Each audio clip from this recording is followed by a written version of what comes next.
गरेँ है। हजुर, सबैजनालाई नमस्कार। साहित्य चौतारीको 98 श्रृङ्खलामा म सञ्चालिका अहिल्याको यहाँहरूलाई स्वागत गर्दछु र साथै आउँदै गरेको हाम्रो बडा दशैंको पनि हजुरहरू सबैजनालाई यहाँबाट शुभकामना दिँदैछु। आज हामी साहित्य चौतारीको 58औं श्रृङ्खलामा छौँ र साहित्य चौतारीको बारे छोटो जानकारी दिन म यस संस्थाका संस्थापक श्री बासु शर्माज्यूलाई चाहिँ अनुरोध गर्दछु। त्यसपछि हामी हाम्रो नियमित कार्यक्रम सुरु गर्नेछौँ। बासु सर, हजुरलाई मैले स्वागत गरेँ। नमस्कार सबै मित्रहरूलाई, धन्यवाद अहिल्या। अब साहित्य चौतारीको बारेमा प्राय सबै मित्रहरूलाई यसअघिका कार्यक्रमहरूबाट पनि हामीले जानकारी गराएकै थाहा भएकै कुरा हो र केही अब दुईजना नयाँ स्रष्टाहरू आज हामीसँग जोडिनु भएको छ जस्तो मलाई लाग्दैछ। अरू बाँकी त पछिल्ला हाम्रो श्रृङ्खलाहरूमा पनि हुनुहुन्थ्यो। यज्ञलाल सुवेदी नेपालबाट हुनुहुन्छ, अनि रश्मि रिमाल पनि नेपालबाट हुनुहुन्छ। उहाँहरू दुईजना स्रष्टा नयाँ जोडिनु भएको कारणले गर्दाखेरि अलिकति साहित्य चौतारी युकेले हामी के गर्दैछौँ भन्ने खालको कुराहरू जानकारी गराउन मैले उचित छु र धन्यवाद अहिले बहिनी। साहित्य चौतारी युकेको बारेमा बताउनुभन्दा पहिला आसन्न हाम्रो महान चाड बडा दशैंको उपलक्ष्यमा सम्पूर्ण यहाँ उपस्थित मित्रहरू र पछि हामीलाई लाइभ सुन्न नसकिने पछि हाम्रो रेकर्डेड भर्सनबाट हामीलाई सुन्ने हुने, देख्नुहुने, हेर्नुहुने सम्पूर्ण साहित्य अनुरागी मनहरूलाई पनि बडा दशैंको हार्दिक शुभकामना व्यक्त गर्न चाहन्छु। तर माता दुर्गाले मुलुकभित्र व्यथितिहरूको हरण र एउटा सभ्य र भव्य एउटा जीवनशैली पद्धति अगाडि बढाउन आशीर्वाद दिनेछन् भन्ने आशीर्वाद गर्दछु। साहित्य चौतारी युके आज हामी 58औं श्रृङ्खलामा छौँ, अथवा 58औं पटक हामी यो सञ्चालन गर्दैछौँ। यो एउटा स्रष्टाहरूको खुकुलो समूह हो, यो कुनै साहित्यिक सङ्गठन होइन। यसलाई हामीले चौतारी भनेका छौँ र यो चौतारी नै हो। चौतारी यसको हामीले थालनी गर्दाखेरि हाम्रो नेपालको परम्परामा जुन चौतारी अवधारणा छ, जहाँ बटुवा पनि गएर एकछिन विश्राम लिन्छ, गाउँका मान्छेहरू पनि चाहिँ आएर यसो भेटघाट छलफल पनि गर्छन् र भलाकुसारी 2जना 3जना बसेर भलाकुसारी पनि गर्ने जुन किसिमको परम्परा परिपाटी छ, त्यसैलाई यहाँ एउटा साहित्यिक माहौलमा सिर्जनाहरूको आदान प्रदान गर्ने कुराका लागि त्यही चौतारीको परम्परालाई रूपान्तरण अथवा यसलाई चाहिँ उल्था गर्न खोजिएको छ। र सन् 2016 को सेप्टेम्बर महिनाबाट हरेक महिनाको अन्तिम आइतबार एकपटक भेटघाट गर्ने, जमघट गर्ने र आफ्ना सिर्जनाहरू एकअर्कालाई सुन्ने, सुनाउने, पृष्ठपोषण लिने, दिने गरिकन स्रष्टादेखि स्रष्टासम्मको अवधारणाले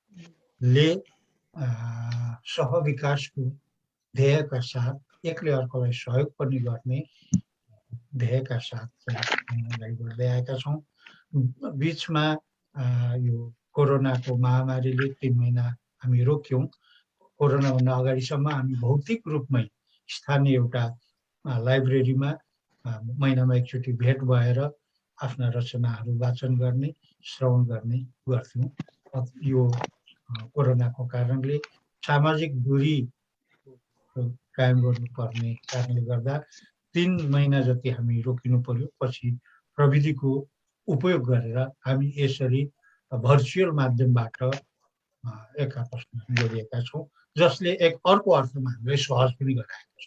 यदि हामी फेरि पनि लाइब्रेरीमै हामी जानु पर्थ्यो भने हामी यहाँ वरिपरि जो छौँ लोकल्ली हामी मात्रै जम्मा हुने। अहिले मलाई कति खुसी लागिरहेको छ भने हाम्रो दीपक सर उता युएसबाट हुनुहुन्छ, अनि यहाँ म्याडमहरू सरहरू हुनुहुन्छ नेपालबाट हुनुहुन्छ, र त्यस्तै हामी यहाँका लोकल हामी छौँ। गर्दाखेरि संसारभरि हामी जहाँबाट पनि चाहिँ प्रविधिले साथ दिएसम्म जोडिन पाएका छौँ। यसले गर्दा अझ हाम्रो दायरा फराकिलो भएको हामीले महसुस गरेका छौँ। र यो मेसोमा हामीले अलिकति सिर्जनालाई निरन्तरता अथवा एउटा प्रोत्साहनमूलक कुरा होस् भनेर यसको सञ्चालन भएको दोस्रो वर्षमा हामीले एउटा यहाँ आबद्ध हामी जति छौँ केही 38-39 जना कविहरूको संयुक्त काव्य सङ्गालो पनि हामीले प्रकाशन गर्यौँ, एम्सका काव्यिक छालहरू भनेर। त्यसपछि एउटा कथा सङ्गालो पनि प्रकाशन गर्ने क्रममा केही कथाहरू सङ्कलन पनि गरिएको हो, तर बिचमा अलिकति कथाहरू चाहिँ चाहे जति उपलब्ध नभएकोले हामी रोकिनु परेको छ। तर त्यो ध्येयबाट हामी विचलित छैनौँ, त्यसलाई अगाडि नै लैजानेछौँ। यो किसिमले चाहिँ हामी अगाडि हामी बढ्दै आइरहेका छौँ। यसबिचमा केही भाषिक अन्तर्क्रियाहरू, केही चाहिँ के भनेदेखि प्रशिक्षणहरू पनि चाहिँ हामीले गर्ने गरेका छौँ। गजल लेखन सम्बन्धी अब अनि कथा लेखन सम्बन्धी विविध विषयमा विज्ञहरूलाई बोलाएर त्यसको प्रशिक्षणहरू गर्ने पनि गरिएको छ हेर्दा।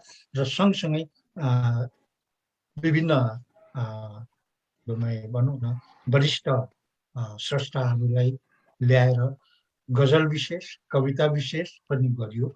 र सँगसँगै बालबालिकाहरू यता विदेशतिरबाट र नेपालमा रहेका बालबालिकाहरूको बिचमा पनि नेटवर्किङ होस् भन्ने हेतुले एउटा हामीले बाल प्रतिभा विशेष श्रृङ्खला पनि सञ्चालन गऱ्यौँ। यस बाल प्रतिभा विशेष श्रृङ्खला हामी अरू पनि गर्दै जाने हाम्रो सोच रहेको छ। हामी गर्दै जानेछौँ र हामीले प्रोत्साहन पनि गर्दैछौँ। र यसरी यो प्रोत्साहनमूलक एउटा वातावरण पनि सिर्जना गर्ने हिसाबले सन् 2019 सुरु हुँदाखेरि हामीले एउटा स्लोगन पनि राखेका थियौँ। यो भनौँ न नयाँ वर्षको ध्येय भनेर, एक स्रष्टा एक उत्प्रेरणा। कमसेकम एकजना स्रष्टाले एकजना नयाँ अर्को स्रष्टा बनाउन सक्यो भने नेपाली वाङ्मयको उन्नयनको लागि, उत्थानको लागि, सम्वर्धनको लागि, प्रवर्धनको लागि चाहिँ त्यसले अरू थप टेवा पुग्छ।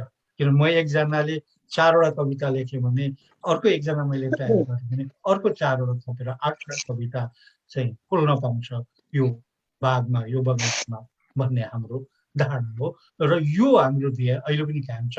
र नयाँ स्रष्टाहरू, नयाँ सिर्जनाहरूलाई अथवा कोही चाहिँ पहिल्यैदेखि लेख्ने तर बिचमा वर्षौँसम्म विविध कारणले रोकिएका मित्रहरूलाई पनि हामीले प्रोत्साहित गर्ने र उहाँहरूलाई पनि पुनः सक्रिय लेखनमा चाहिँ सहभागी गराउने खालको पनि हामीले सल्लाहहरू दिएका छौँ।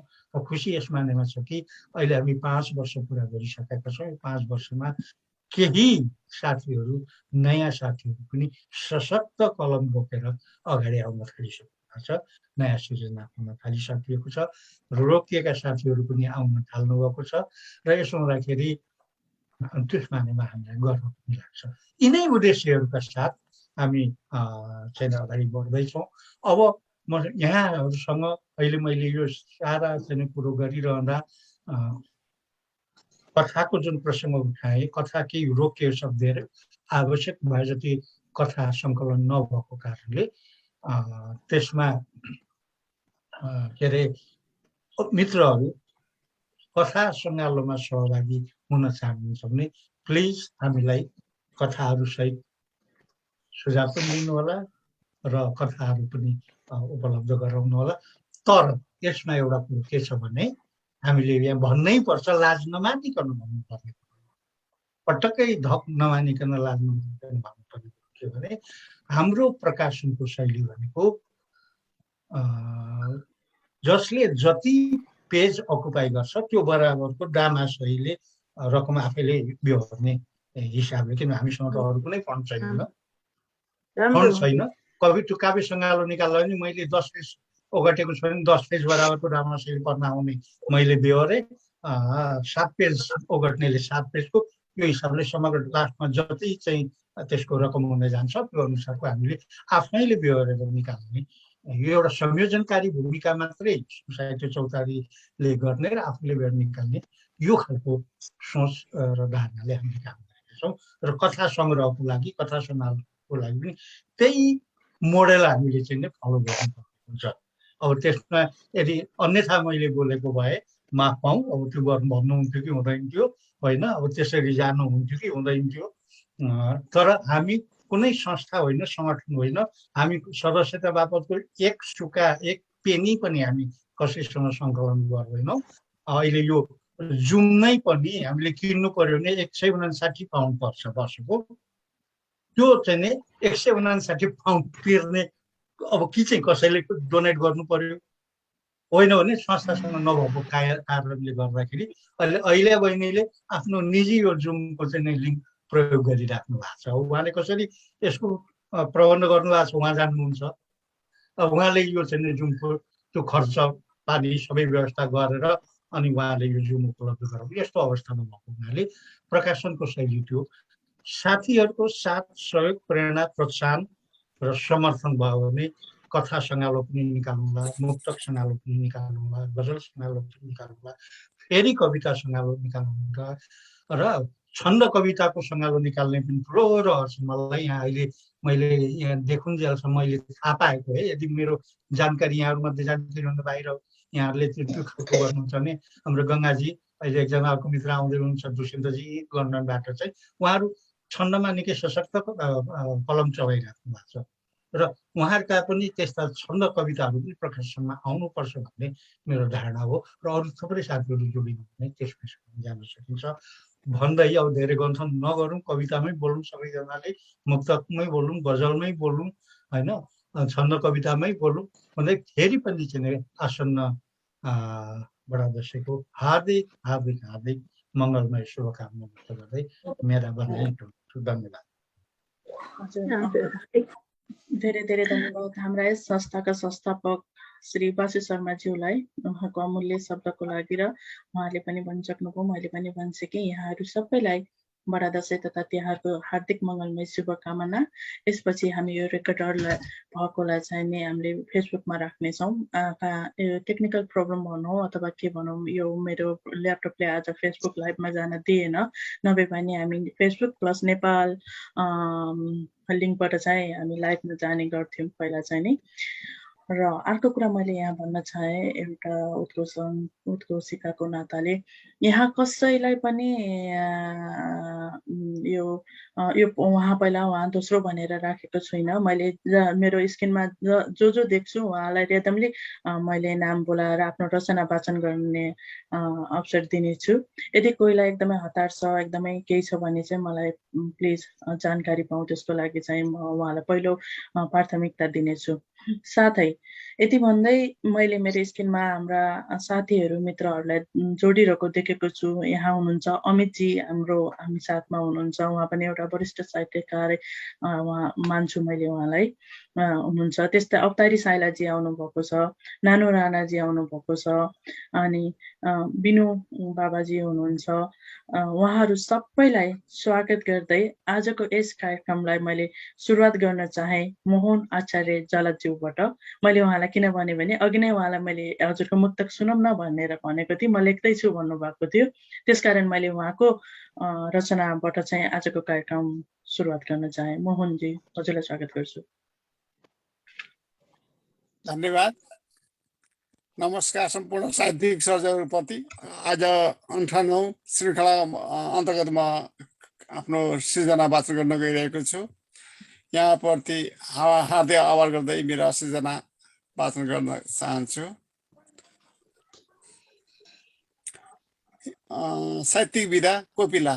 जिन्दगीलाई सम्झेर हेर्दैछु, कठोर तपस्याको थालनी हुँदैछ, प्रेमिल यात्रा बल्झेर हेर्दैछु। दुखेसो जिन्दगीको बोलेर मनबोझी यो समाजमा बन्न खोज्दैछु, न्यासो प्रतिको खोलेर। संसार बुझेर बुझ्न सकिन्न, आत्मज्ञानको बाटो खोज्दैछु अचेल, आत्मज्ञानको बाटो खोज्दैछु अचेल, विचार जेलेर सुत्न सकिन्न, विचार जेलेर सुत्न सकिन्न। आँखाभरि व्यथा बगाउँदैछु, आँखाभरि व्यथा बगाउँदैछु, यद्यपि बाँचेको छु पल पल दुखेर फेरि, यद्यपि बाँचेको छु पल पल दुखेर फेरि, पाखाभरि कथा लगाउँदैछु, पाखाभरि कथा लगाउँदैछु। नियतिको प्रहार सहेर हेर्नु, नियतिको प्रहार सहेर हेर्नु, कति सान्दर्भिक मार्मिक छ जिन्दगीको, कहानीको मुहान गएर हेर्नु। धन्यवाद। यो थियो कोपिला। मैले मुक्तक दुईटा लेखेको छु, त्यो पनि वाचन अनुमति चाहन्छु। फुल सम्झेर काँडा टिपेछु, कहाँ भुल भएछ, फुल सम्झेर काँडा टिपेछु, कहाँ फुल भएछ, दिल बुझेर ठाडा भएछु, कहाँ फुल गएछ। नाता लगाउँछ मान्छेहरू, नाता लगाउँछ मान्छेहरू, मतलबी भएछु म, नाता लगाउँछ मान्छेहरू, मतलबी भएछु म, दिल परेछ टाढा हिँडेछु, कहाँ मूल रहेछ, कहाँ मूल रहेछ। जिन्दगीको मुक्त दोस्रो, जिन्दगीको यात्रा सम्हालेर हिँड्दैछु तिमीले भन्नु, जिन्दगीको यात्रा सम्हालेर हिँड्दैछु तिमीले भन्नु, प्रीतिको गाथा सँगले कोर्दैछु तिमीले भन्नु, प्रीतिको गाथा सँगले अँगालेर कोर्दैछु तिमीले भन्नु। सङ्घर्ष र चुनौतीको अचानकमा बाँचेको छु हे मित्र, सङ्घर्ष र चुनौतीको अचानकमा बाँचेको छु, बाँचेको हे मित्र, चेतनाको बाटो बुझाएर फेर्दैछु तिमीले भन्नु, चेतनाको बाटो बुझाएर फेर्दैछु तिमीले भन्नु। धन्यवाद। धन्यवाद मोहन आचार्यज्यू। धन्यवाद। हजुर, धेरै धेरै धन्यवाद मोहन आचार्यज्यू। एउटा सानो कुकुर फुर्केको आवाज पनि आइरहेको थियो, सायद हजुरकोबाटै हो कि अरू कतैकोबाट हो। हजुर हजुर, धन्यवाद हजुरको यति राम्रो मुक्तक र यति राम्रो कोपिलाको लागि धेरै धेरै धन्यवाद। यसपछि मैले स्वागत गर्न गइरहेको छु गङ्गा भण्डारीज्यूलाई। त्यसपछि तयारी अवस्थामा रहिदिनु हुन यज्ञलाल सुवेदीज्यूलाई अनुरोध गर्दछु र मैले मेरो स्क्रिनमा स्वागत गर्न गइरहेको छु अहिले गङ्गा भण्डारीज्यूलाई।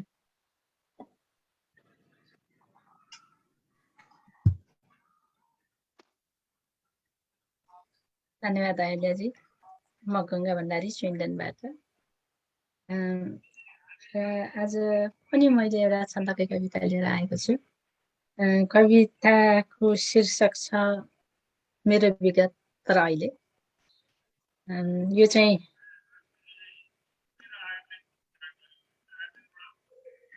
छन्दमै लेखेको छु, कस्तो हुन्छ।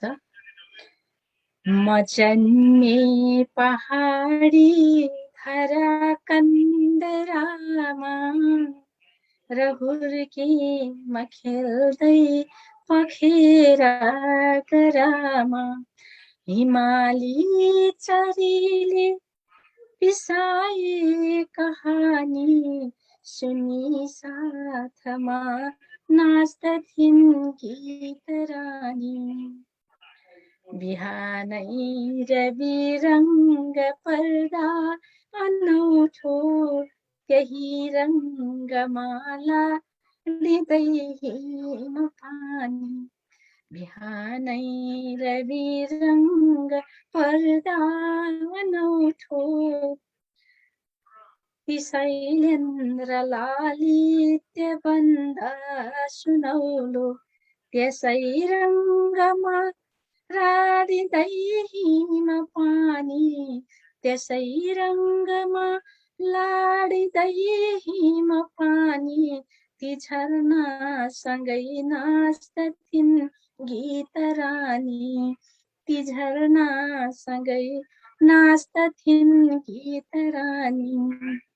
जसै छङ छङी छङ छङी छाला हान्दै खसेका ती झरना नियालेर हेर्दै, ससिलाजले ओढ्दथे घुम्टो उषाको, ससिलाजले ओढ्थे घुम्टो उषाको, त्यसै रश्मिमा झुल्दथिन् गीत रानी, त्यसै रश्मिमा झुल्दथिन् गीत रानी।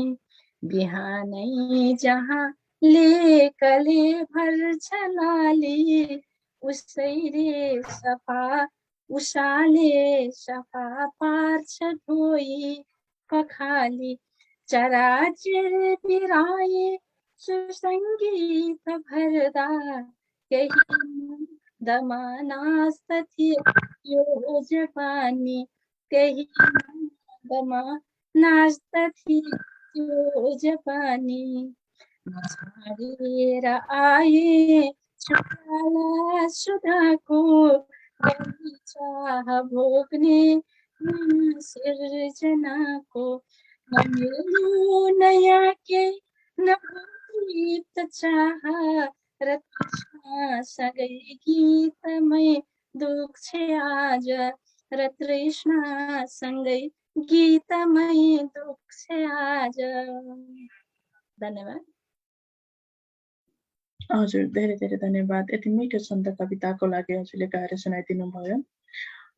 छन्द कविता मलाई एकदम मनपर्छ। मैले एभ्री टाइम भन्ने गर्छु, छन्द कविता मलाई एकदम मनपर्छ। मैले धेरै प्रयास पनि गर्छु लेख्नलाई, तर थाहा छैन, मेरो मिल्दैन। त्यो छन्द बन्दैन। मेरो जति लेख्यो गद्य मात्रै बन्न जान्छ, त्यसकारण मैले हार मानेर छोडेछु। र त्योभन्दा अगाडि अलिकति म हजुरलाई डिस्टर्ब गर्छु। मैले एउटा श्रेय दिनै पर्छ। मैले यो साहित्य क्षेत्रमा मलाई डोर्याइदिनु हुने, मलाई साँच्चीकै इष्टमा साथ दिएर हिँड्नै भनेर खेलिँदै राख्नु हुने चाहिँ मेरो नाताले ज्वाइँ बहिनी ज्वाइँ गर्नुहुन्छ रविन्द्र भट्टराईजी। उहाँले नै गर्नुभएको यति धेरै भनेर अहिले आएर आफूले केही गर्न सकेँ कि जस्तो लागिरहेको छ। त्यसको लागि सबैजनालाई धन्यवाद छ है। विशेष धन्यवाद चाहिँ हाम्रो रविन्द्र भट्टराईजीलाई नै भनिदिन्छु। अनि दिजु बिनु दिदी पनि एउटा ऊर्जाको एउटा स्रोत। उहाँले लेख्ने गर्नुहुन्छ, उहाँको धेरै सृजनाहरू छापिसकेका छन्। उहाँको त्यो पढेर पनि मैले केही गर्न सुरु गरेको थिएँ। धेरै धेरै धन्यवाद गङ्गाजी। हजुर फर्स्ट जोडिँदा मलाई याद छ, हजुर फर्स्ट जोडिँदा हजुरले गद्य कविता नै भन्नुहुन्थ्यो अनि धेरै कुरा हुन्थ्यो। र अहिले हजुरको कलम यति तिखारिसक्यो कि होइन, यति छोटो समयमा हजुरले यति मेहनत गर्नुभएको छ, त्यसको लागि चाहिँ म हजुरलाई शुभकामना दिन चाहन्छु। हजुरको कलम अझ बढ्दै जाओस्, हजुरले धेरै राम्रो राम्रो रचनाहरू सिर्जना गर्नुहोस् र हामीले सुन्न पाऊँ, किताबकै रूपमा बाहिर आओस् होइन, त्यसको लागि पनि हजुरलाई शुभकामना। यति भन्दै म हाम्रो आजको कार्यक्रम अगाडि बढाउन गइरहेको छु र मैले मेरो स्क्रिनमा स्वागत गर्न गइरहेको छु यज्ञलाल सुवेदीज्यूलाई र तयारी अवस्थामा रहिदिनु हुन रश्मि रिमालज्यूलाई अनुरोध गर्दछु। धन्यवाद। नमस्कार। कुशल सञ्चालिका अहिल्या म्याडम, र सर्वप्रथम त यो साहित्य चौतारी युकेद्वारा सञ्चालित यो साहित्यिक कार्यक्रममा म पहिलो पटक उपस्थित हुन पाएकोमा म धेरै धेरै आभारी छु।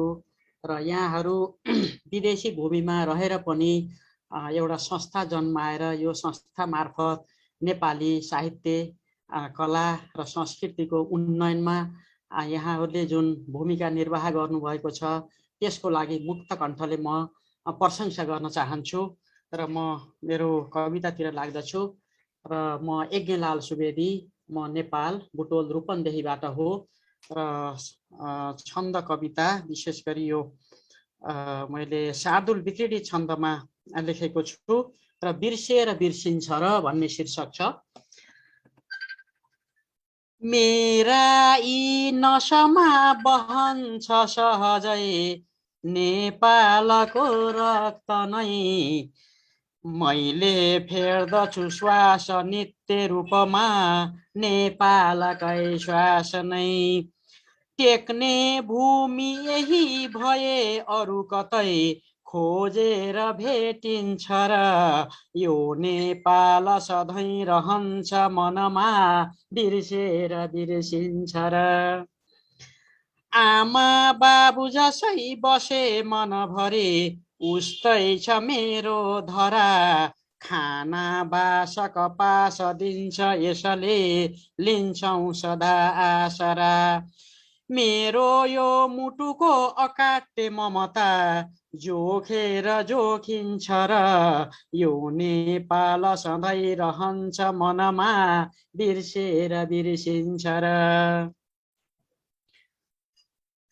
यो आफै चुलिएर भो हिमचुली अग्लो छ संसारमा फक्रेका फुल छन् गुराँस जसरी त्यस्तै छ डाँफे यहाँ हाम्रो यो पहिचान के कम छ कहीँ ढाँटेर ढाँटिन्छ र यो नेपाल सधैँ रहन्छ मनमा बिर्सेर बिर्सिन्छ र जन्मे बुद्ध यही छ रे किरणती संसार नै ढाकियो हो श्रद्धा स्थल लुम्बिनी भुवनको श्रद्धा यहाँ झल्कियो गाथा गौरवको चुलिन्छ यसरी झारेर झारिन्छ र यो नेपाल सधैँ रहन्छ मनमा बिर्सेर बिर्सिन्छ र अन्तिम श्लोकमा छु यो भौगोलिक सूक्ष्मता बिच यहाँ अड्छन् अनेकौं विधा सानो यो मनमा अटेर जसरी बस्दैछ यो भव्यता हो आफ्नै घर निर्विकल्प जनको हस्केर हस्किन्छ र यो नेपाल सधैँ रहन्छ मनमा बिर्सेर बिर्सिन्छ र यो नेपाल सधैँ रहन्छ मनमा बिर्सेर बिर्सिन्छ र बिर्सेर बिर्सिन्छ र धन्यवाद नमस्कार यो अवसरको लागि धेरै धेरै धन्यवाद यज्ञलालजीलाई यति मिठो कविता सुनाइदिनु भयो र हामीलाई पनि हाम्रो देशको साह्रै नै राम्रो याद दिलाइदिनु भयो अवश्य पनि यो नेपाल बिर्सेर कहाँ बिर्सिन्छ र हामी जहाँ जुनसुकै कुनामा भए पनि हामीले हाम्रो देश बिर्सेका छैनौँ हामीले हाम्रो भाषा बिर्सेका छैनौँ कला संस्कृति साहित्य हामीले केही पनि बिर्सेका छैनौँ हामीले हाम्रो तर्फबाट यहाँबाट जगेर्ना गर्ने हाम्रो तर्फबाट संरक्षण गर्ने र हाम्रो तर्फबाट सकेको उचित यसलाई संरक्षणको लागि प्रयास गर्ने कामहरू गरिरहेका छौँ र हाम्रो ज्यान रहेसम्म हामी गरि नै रहनेछौँ जुनसुकै ठाउँमा भए पनि हाम्रो भावी पुस्तालाई यसको हस्तान्तरण गरेर नै मर्नेछौँ भन्ने चाहिँ हामीले प्रतिबद्धता राखेका छौँ हजुरले हामीलाई आफ्नो देश सम्झाइदिनु भएकोमा पनि धन्यवाद यति राम्रो कविताको लागि हजुरलाई धन्यवाद दिँदै कार्यक्रम अगाडि बढाउन गइरहेको छु म कार्यक्रम हाम्रो स्क्रिनमा स्वागत गर्न गइरहेको छु रश्मि रिमालजीलाई र यसपछि तयारी अवस्थामा रहिदिनु हुन अमृत गुरुङजी अमृत थापे थाबी गुरुङजीलाई चाहिँ अनुरोध गर्दछु नमस्कार साहित्यिक चौतारी नेपाल नमस्कार साहित्यिक चौतारी नेपाल हार्दिक आभार प्रकट गर्दछु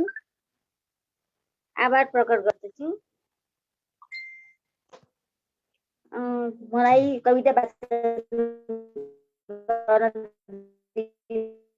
भएकोमा हार्दिक आभार प्रकट गर्छु म सिधै कविता वाचन गर्दछु फोन आएर डिस्टर्ब गर्दै फेरि फोन आयो हार्दिक आभार सबै साहित्यिक मनमुटुहरूमा हार्दिक नमस्कार मैले वाचन गर्ने कविताको शीर्षक छ आँखामा जमेको वर्तमान म काठमाडौँमा बस्छु म उसमा नै प्रकाशनमा र भद्रकुमारी गरे सेवा सदनमा आबद्ध छु लाइब्रेरीमा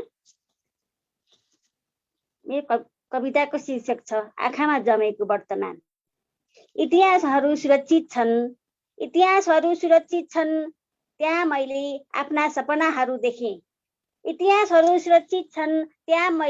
आफ्ना सपनाहरू देखेँ कतै मेरो जिजीविसा त खोसिएको छ कतै मेरो मुटुको धड्कनहरू खोसिएका छन् कतै मेरो जिन्दगीको पलहरू फाटिएका छन् कतै मेरा सपनाहरू हराइरहेका छन् तर के गर्ने एउटा रहर थियो बन्धन मुक्ति जीवन भोग्ने त्यो रहर पनि रहर मात्रै भयो यो वर्तमानमा बसेर म सुन्दर भविष्यको कल्पना गरिरहेको छु केवल मृग तृष्णा हो म एक्लै वर्तमान पढिरहेको छु म एक्लै वर्तमान परिरहेको छु, वर्तमान भोग्नुको नाममा आफैलाई बेचिरहेकी छु। म आफैलाई चितामा परेको देखेँ, दिन बित्दै गयो तर के गर्ने, म खोलाको नदी वा सागरमा भासिनु मात्रै होइन, यात्रामा म कतै हराउनु छ, नसकेर पनि सपना कता बिलाइरहेको छ,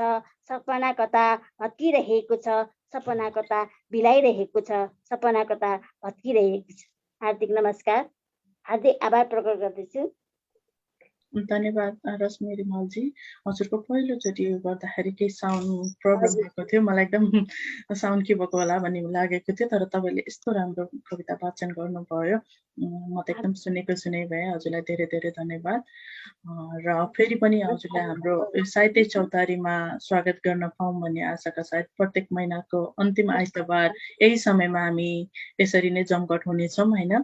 हजुरलाई फेरि पनि हामी आमन्त्रण गर्नेछौँ, हजुरलाई हामीले यहाँ स्वागत गर्न पाऊँ भन्ने आशा सहित हजुरलाई धन्यवाद दिन चाहन्छु। र कार्यक्रमलाई म अगाडि बढाउने क्रममा स्वागत गर्न गइरहेको छु अमित गुरुङज्यू। त्यसपछि तयारी अवस्थामा रहिदिनु हुन हाम्रो दीपकजी सरलाई अनुरोध गर्दछु। र साथै मैले मेरो यहाँ स्क्रिनमा अमित थेबे गुरुङ हो उहाँको नाम चाहिँ नि, अमित थेबे गुरुङ हो। मैले अमित गुरुङ मात्र भने। अमितजी हजुरले मलाई सुनिरहनु भएको छ? किनभने मैले हजुरको भिडियो देखिरहेको छुइनँ। गुरुङ होइन हजुर, उहाँ चाहिँ त्यो जिएफएनएल लेख्नु भएको अमित थेबे मात्रै होला नाम। अमितजी आफै प्रश्न पारिदिनुहोस् है, अलिकति गुरुङ भन्नु कि थेबे मात्रै हुनुपर्छ। अमित थेबे हो। हुन्छ, धेरै धेरै धन्यवाद। सुनिराख्नु भएको छ होइन सबैले? सुनेको छौँ सर। हुन्छ, म त्यही त म गुरुङ हेर्दै थिएँ, अनि म एकजना हाम्रो औतारी साईलाई गुरुङ भन्ने थाहा छ, अनि चिमखोले यहाँ दाजु पनि हुनुहुन्छ, उहाँ पो गुरुङ हो कि भनेर म उहाँको नाम पनि अमित होला हजुरको भनेर। जी मात्र आएको थियो, त्यसपछि आथेन जी मात्र आएको थियो, अनि त्यही भएर गुरुङ राख्नु भएको रहेछ भन्ने ठानेको। तर होइन, मान्छेको नाम हो भने चिन्जान त पुरानै हो हाम्रो। हुन्छ, ठिकै छ। तर यो कविहरूको चाहिँ कहिलेकाहीँ थर र जाति पनि हराउँछ भन्ने छ नि त होइन, कवित्वमा पुगेर चाहिँ त्यो ठिकै पनि हो। कि कम्युनिस्ट हुनु पर्यो, साम्यवादीको नि थर हुँदैन र कि कविको। सर्वप्रथम त म साहित्य चौतारी लाई धेरै धेरै धन्यवाद दिन चाहन्छु, सञ्चालिकाज्यू, र विशेष गरी साहित्य चौतारी युकेका बासु शर्माज्यू लगायत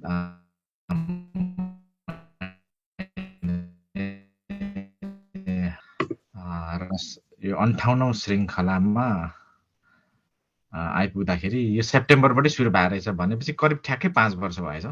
म यो पञ्च वर्ष चाहिँ यो उल्लासपूर्वक र एकदमै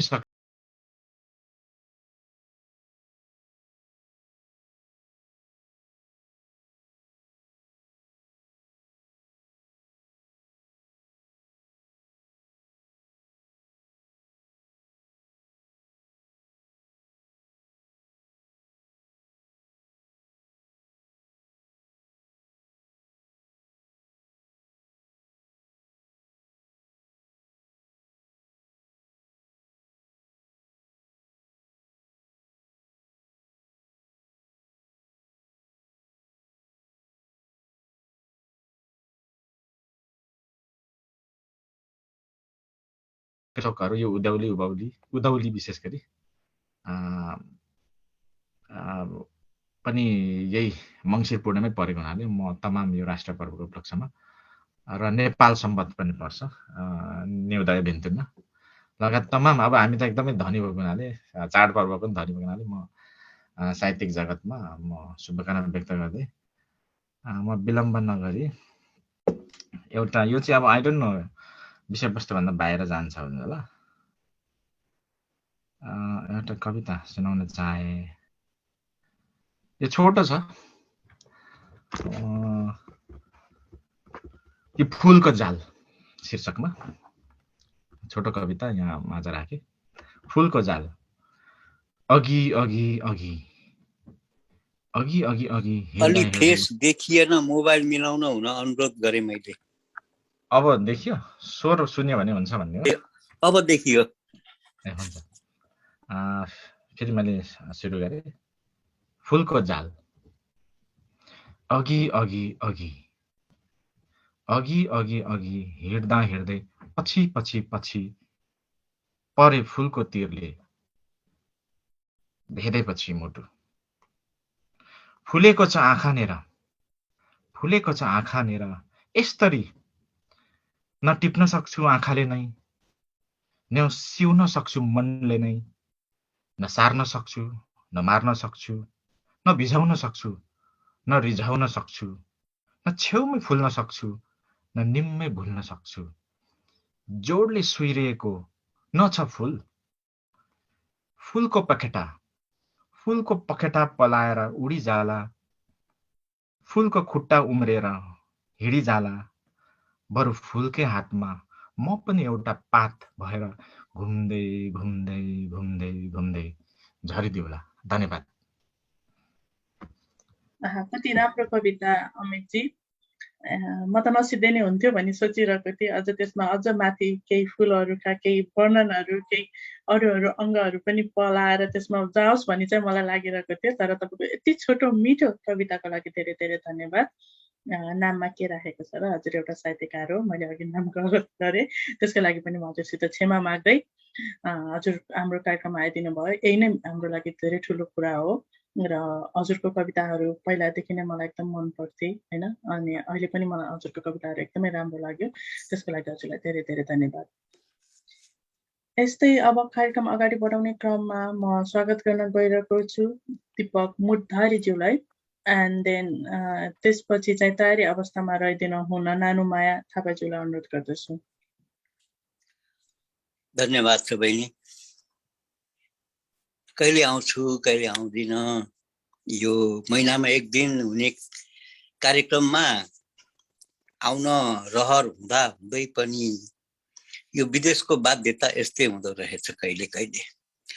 जे होस्, आज फेरि आउने मौका पाएँ, सुनाउने मौका पाएँ। सम्पूर्ण गुरुवर्गलाई प्रणाम गर्दछु, साथी भाइ बहिनीहरूलाई नमन। म दीपक मुटभरी मित्र, जन्मघर मकवानपुर जिल्ला हेटौँडा, कर्मक्षेत्र अमेरिकाको मेरील्यान्डबाट। एउटा अलिकति खै कस्तो कस्तो कविता सुनाउँदैछु। सक्छौ खरानी बनाऊ र बहाऊ मलाई, सक्छौ खरानी बनाऊ र बहाऊ मलाई। कविलाई शान्ति छैन, कविलाई शान्ति छैन, रचनाकार भ्रान्तिमा छन्, दिग्भ्रमित भएर अशान्त छन्। किनकि सूर्यले धम्की दियो मेरो पूजा घर, नत्र भस्म गरिदिन्छु। वर्षाले धम्क्यायो भनेको नमाने बहाइदिन्छु।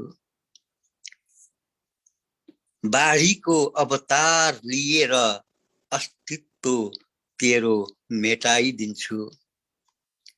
डर मात्रै देखाउने सबै, वाह आक्रोशित मौसम भएर डर मात्रै देखाउने सबै। तर म ढुक्क थिएँ, हुन्छ भनिदिएँ र आनन्दले बसेँ। धरतीको छाता ओढेर पहाडको फेदीमा स्वाभिमानको बियो बालेर, कन्दराको अडेस लगाउँदै अनि भने हिम्मत भए आऊ सूर्य, डढाऊ मलाई, सक्छौ भने खरानी बनाऊ मलाई र भने स्वागत छ झरी बहाऊ मलाई तर कसरी डढाउँछौ र बहाउँछौ मेरो स्वाभिमानलाई उथल पुथल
अर्पण श्रद्धा सुमन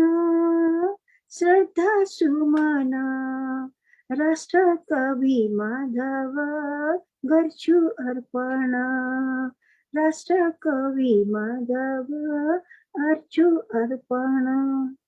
अनि म एउटा कविता चाहिँ मैले उहाँकै ग्रन्थमा लेखेको एउटा कविता थियो, म त्यही कविता माधव प्रसाद घिमिरे भन्ने शब्दमा मैले टिपेको छु। यो चाहिँ नि माधव प्रसाद घिमिरेको एउटा 60 सालमा एउटा ग्रन्थ निस्केको थियो उहाँकै, त्यसमा छापिएको थियो र म त्यही एउटा रचना र एउटा कविता त्यसैसँगै वाचन गर्ने छु।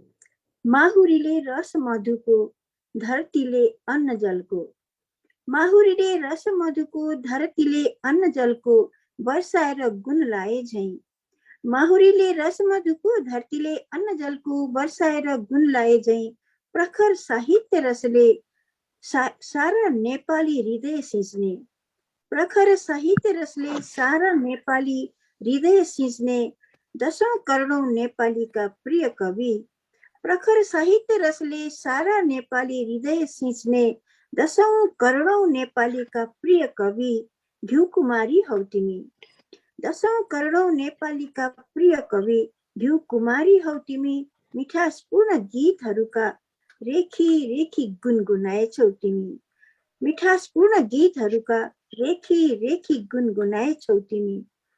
यो चाहिँ अक्षरमा टिपेको त्यसकै सारांशमा कविता छ।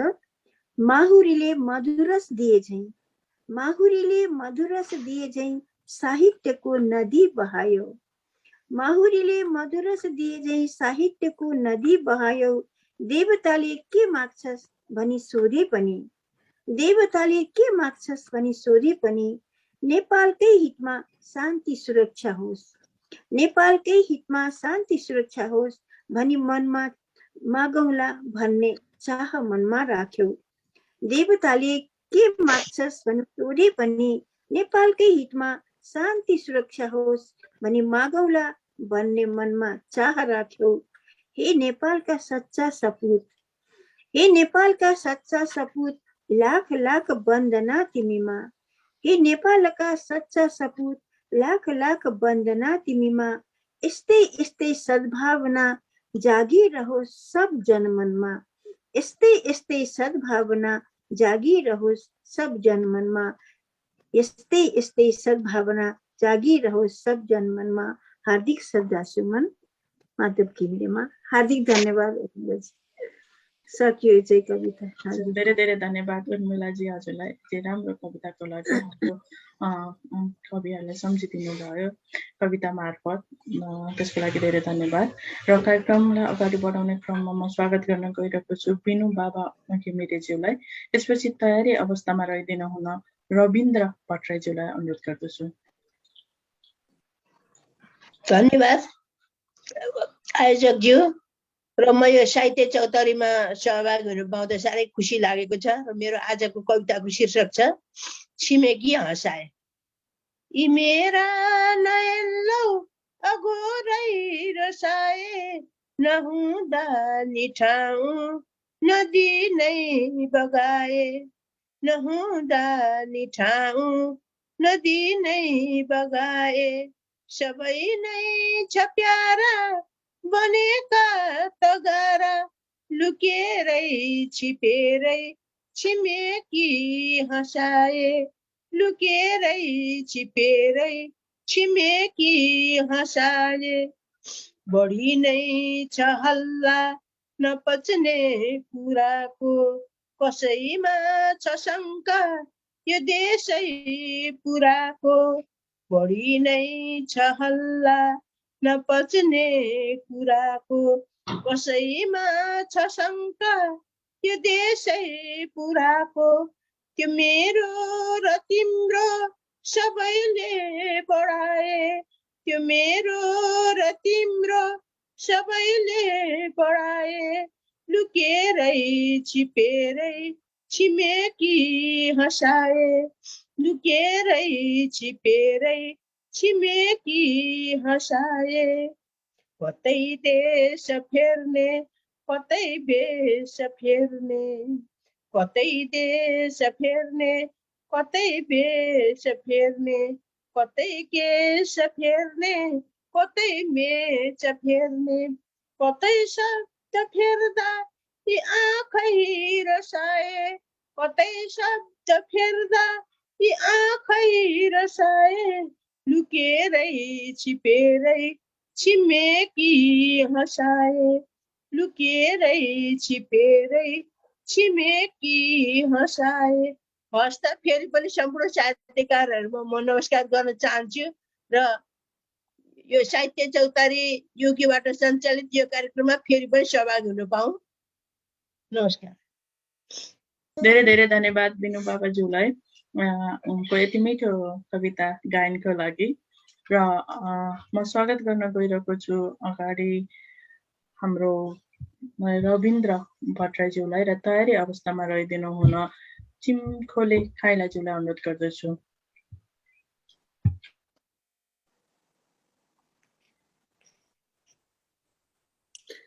नमस्कार सबैजनालाई नमस्कार। म आज दुईटा कविता छोटा छोटा छन्, दुईटा कविता सुनाउने छु। एउटा गद्य कविता छ र अर्को चाहिँ छन्द कविता छ। म मेरो पहिलो कविता सुरु गर्छु। बाटो बिराउनेलाई नुर गिराउनेलाई बाटो बिराउनेलाई नुर गिराउनेलाई सुन छिराउनेलाई जन पिराउनेलाई कसरी भन्नु अगुवा? ताज ताक्न सक्ने लाज ढाक्न नसक्ने आफू ढ्याउ डकारने भोकाई भन्नेलाई उल्टै हकार्ने लोभी पापी हुतियारा र गति छाडालाई कसरी भन्नु नेता? दान दातव्य लिएर विकास गर्ने आफ्ना तन्नेरी जति विदेश निकास गर्ने दान दातव्य लिएर विकास गर्ने आफ्ना तन्नेरी जति विदेश निकास गर्ने अंग्रेजीलाई हाई हाई गर्ने अंग्रेजले खोसेको जमिन र स्वाभिमान अंग्रेजीलाई हाई हाई गर्ने अंग्रेजले खोसेको जमिन र स्वाभिमान फर्काउनै सकिन्न भन्ने आफूलाई सधैँ ठुलो देखाउन नेपालीमा सानो र अंग्रेजीमा ठुलो नामपाटी टाङ्ने मुखमा खिया र गालामा पोतो लागेकाहरूलाई म कसरी भनौं प्रमुख? म कसरी भनौं प्रमुख, मुख्य, सम्मुख, सभामुख? आफूलाई मजादार हौ भन्नेहरू हो। आफूलाई मजादार भन्नेहरू हो। कतिन्जेल ढाँटी रहन्छौ अझै मान्छेहरूलाई मलाई मजाले थाहा छ तिमीहरू न धार हौ न मजादार हौ। तिमीहरू न धार हौ न मजादार हौ। तिमीहरू त बोधा दोधार हौ। न हाँस न बकुल्लाको चालले देश हाँक्छु भन्नेहरू जो देश भजाइरहेछन् जो देश खाइरहेछन् तिनलाई म कसरी भनौं नायक? तिनलाई म कसरी भनौं नायक? मेरो पुस्तामा अगुवा नेता प्रमुख सभामुख नायक यी सबै शब्दको अर्थ बोक्ने एउटै शब्द काफी छ। मेरो पुस्तामा अगुवा नेता प्रमुख सभामुख र नायक यी सबै शब्दको अर्थ बोक्ने एउटै शब्द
सरकार नै गठन गर्छन् न त शान्ति प्रक्रिया नै निष्कर्षमा पुर्याउँछन्।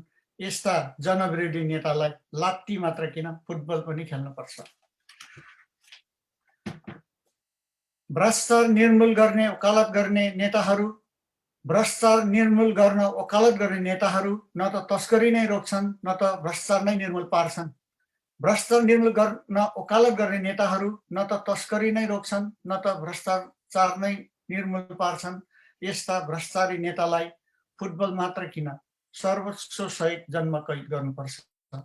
सर्वोच्च सहित जन्म कैद गर्नुपर्छ। यो अलिक पहिल्यै लेखेको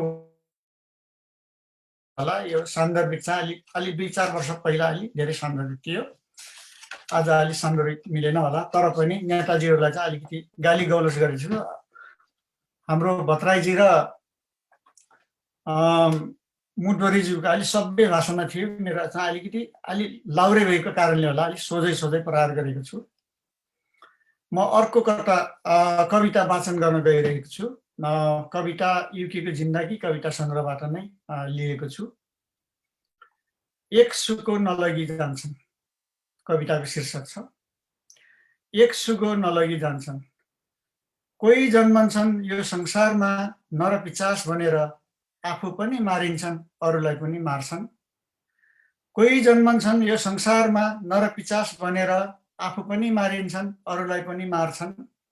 कालो अक्षरले इतिहास लेख्छन् आखिर संसार छोडी एक सुको नलगी जान्छन्। कोही जन्मन्छन् यो संसारमा जड्याए बनेर आफू पनि मात्छन् अर्कालाई पनि मटाउँछन्।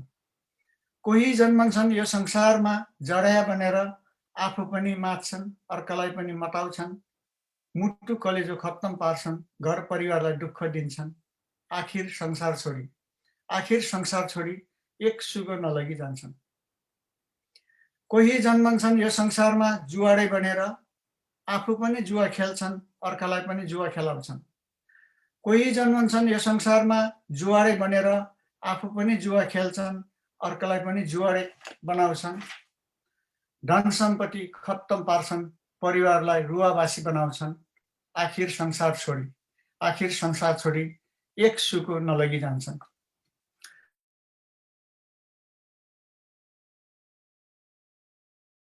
जन्मन्छन् यो संसारमा चोर बनेर आफूले पनि चोर्छन् अर्कालाई पनि चोर्न सिकाउँछन्।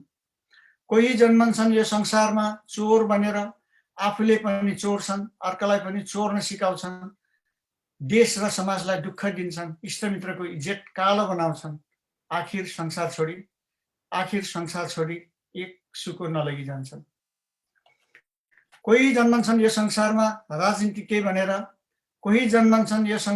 राजनीतिज्ञ बनेर आफू पनि देश विकास गर्दैनन् अर्कालाई पनि विकास गर्न दिँदैनन्। राष्ट्रघाती सन्धि सम्झौता गर्छन् भ्रष्टाचार र कमिसन तन्त्रमा बिक्छन्। कोही जन्मन्छन् यो संसारमा राजनीतिज्ञ बनेर आफूले पनि देश विकास गर्दैनन् अर्कालाई पनि देश विकास गर्न दिँदैनन्। राष्ट्रघाती सन्धि सम्झौता गर्छन् भ्रष्टाचार र कमिसन तन्त्रमा बिक्छन्। आखिर संसार छोडी एक सुको नलगी जान्छन्। कोही जन्मन्छन् यो संसारमा व्यापारी बनेर कोही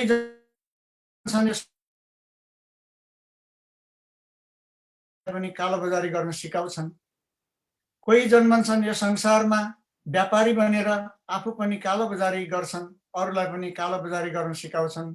गरिब जनताको पसिना चुस्छन् रातारात धनी बन्छन्। आखिर संसार छोडी एक सुको नलगी जान्छन्। धन्यवाद। धेरै धेरै धन्यवाद चिमखोले काइलाज्यूलाई। चिमखोले भनेको खोलाको नाम हो? हजुर, यो सायद हजुरहरूलाई अलिकति परिचय दिनु पनि पर्ला जस्तो लाग्यो। म जन्मेको चाहिँ म्याग्दी जिल्ला चिमखोला गाउँमा हो। अनि म चिमखोला गाउँमा चाहिँ कान्छी गाउँमा जन्मेको हो। कान्छी गाउँमा चाहिँ म चाहिँ परिवारको काइलो छोरो हो। त्यस कारणले मेरो उपनाम चाहिँ चिमखोले काइला राखेको हो। अहिले म बेलायतमा कार्यरत छु। हजुर, कहाँ हुनुहुन्छ बेलायतमा? आज फर्स्ट टाइम जोडिनु भयो है? हजुरको नाम त मैले सुनेको हो, देखेको थिएन। आज चाहिँ भर्चुअलबाट देख्ने मौका पाएँ। म न्युबरीमा बस्छु, नानु बहिनीको नजिकै बस्छु म। हजुर हजुरलाई हाम्रो कार्यक्रममा हामीले स्वागत गर्न पाउँदा एकदम खुसी लागेको छ र भविष्यमा पनि कार्यक्रममा जोडिनु होला। हजुरको यति मिठो कविताको लागि चाहिँ हजुरलाई धन्यवाद। र कार्यक्रम अगाडि बढाउने क्रममा म स्वागत गर्न गइरहेको छु अवतारी साइलाज्यूलाई। अनि यसपछि तयारी अवस्थामा रहिदिनु हुन दुष्यन्त भट्टराईज्यूलाई अनुरोध गर्दछु। त्यसपछि हामी हाम्रो रमेश सरतिर जानेछौँ। अब मैले मेरो स्क्रिनमा स्वागत गर्न गइरहेको छु अवतारी साइलाज्यूलाई।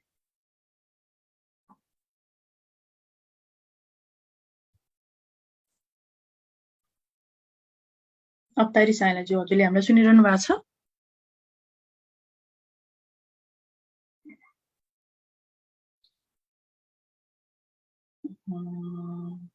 उहाँको भिडियो आएको छैन, सायद उहाँले हामीलाई सुनिरहनु भएको छैन होला। यदि सुनिरहनु भएको छ भने हजुरलाई मैले हाम्रो स्क्रिनमा स्वागत गरेँ।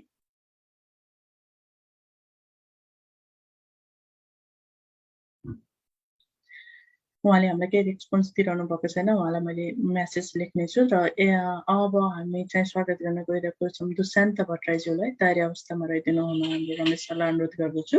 मैले मेरो स्क्रिनमा स्वागत गरेँ दुष्यन्त भट्टराईज्यू।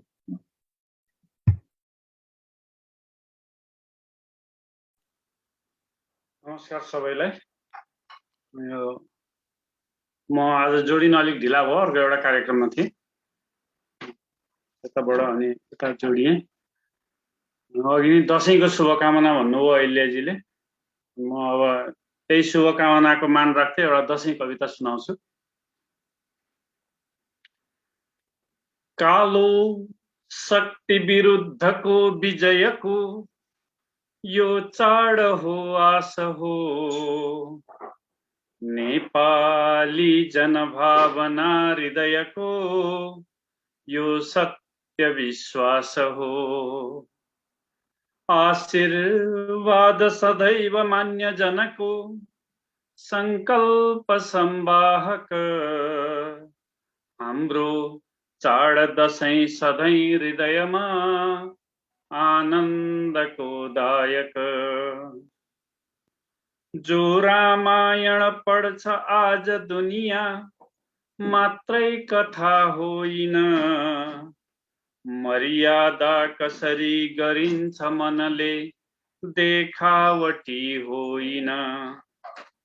धेरै छन् खलपात्र यो भुवनमा बोकेर हिँड्ने अहम, बाली रावण इन्द्रजित अथवा छन् कुम्भकर्ण स्वयं।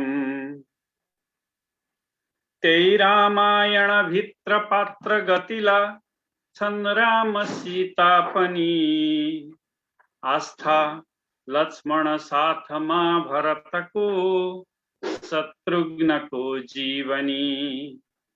दुर्गाको महिमा यही समयमा गर्छन् सबैले सधैँ, सारा राक्षसबाट भक्त जनको रक्षार्थ छिन् हरदमै।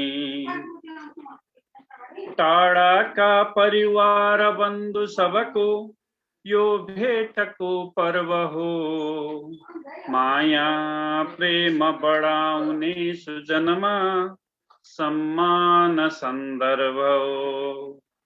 बिर्सिन्छन् यदि धर्म कर्म जसले सत्कर्म हो प्यार हो, हाम्रो चाड दसैँ सबै सुमनमा आनन्द संसार हो। अहिलेको भिडले गर्यो अति गर्यो, टाढा बनायो सबै, आशा तै पनि छोड्नुहुन्न प्रिय हो, संकष्ट जाला छिटै। नेपाली मनमा सबै सुजनमा गर्दैछु यो प्रार्थना, राखौं होस खुबै मनाउन दसैँ मेरो यही कामना। राखौं होस खुबै मनाउन दसैँ मेरो यही कामना। धन्यवाद। धेरै धन्यवाद दुष्यन्त भट्टराईज्यू। समय मिल्यो भने हामी हजुरको अर्को एउटा छन्द कविता पनि सुन्नेछौँ र यो हजुरको शुभकामना छन्द कवितामा अति नै राम्रो थियो। हजुरलाई धेरै धन्यवाद। र मेरो स्क्रिनमा मैले देखेको छु यहाँ हामीसँग जोडिनु भएको छ सर्वज्ञ राईजी। उहाँलाई पनि मैले स्वागत गरेँ र कार्यक्रम अगाडि बढाउने क्रममा हाम्रो पुरानो साहित्यिक मित्र पुरानो हाम्रो मेरो अग्रज साहित्यकार रमेश सरलाई चाहिँ स्क्रिनमा स्वागत गर्न चाहे।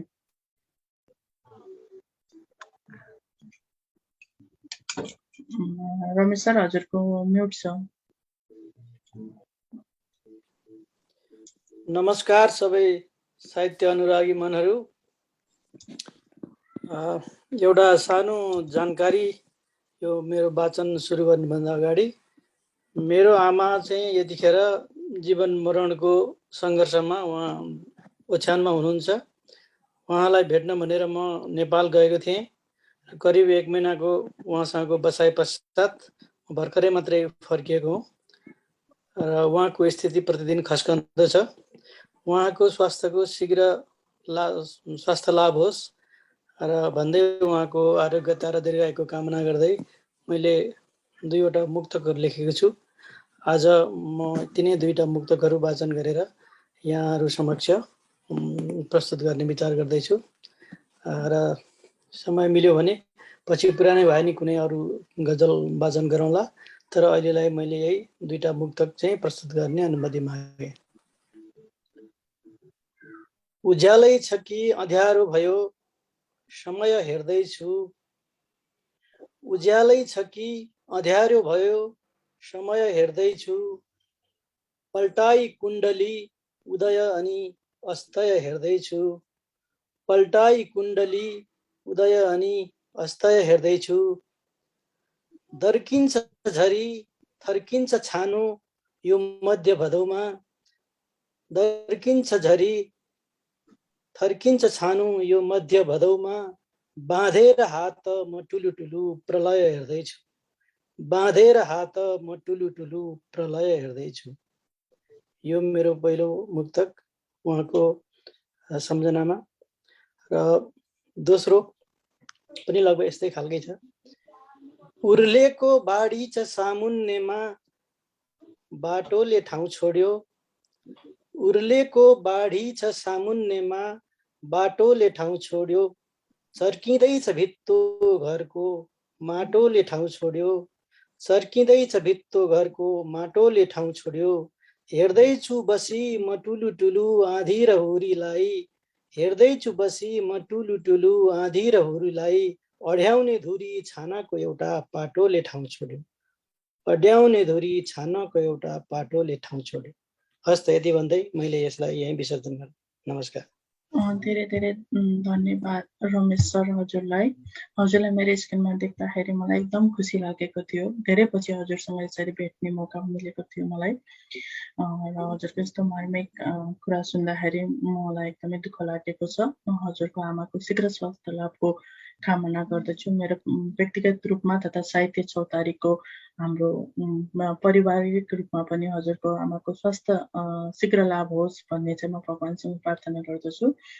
यस्तो हजुरले हामीसँग जोडिदिनु भयो, यसको लागि चाहिँ म हजुरलाई धेरै धन्यवाद दिन्छु र हजुरको मार्मिक मुक्तको लागि पनि हजुरलाई धेरै धेरै धन्यवाद।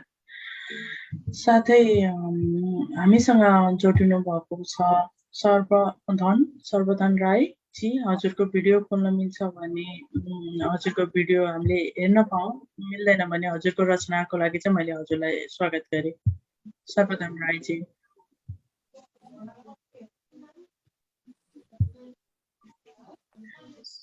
मेरो मेसेज आइरहेको छ, त्यही भएर साउन्ड भयो होला।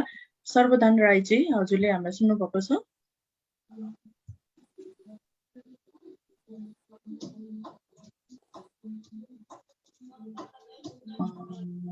उहाँले केही पनि रेस्पोन्स दिनु भइरहेको छैन। यदि उहाँको केही रचना छ भने प्लिज आफ्नो भिडियो खोलेर नभए हात राइज गरेर हामीलाई भन्नुहोला, म हजुरलाई फेरि चान्स दिनेछु। र मैले अन्त्यमा हाम्रो औतारी साइला ज्यूलाई चाहिँ फेरि पनि मैले एकचोटि स्वागत गर्न चाहे यदि हजुरले मलाई सुनिरहनु भएको छ भने, होइन भने हामी लगभग कार्यक्रमको अन्त्यतिर छौँ। कसैको नाम छुटायो भने कृपया मलाई जानकारी दिनुहोला।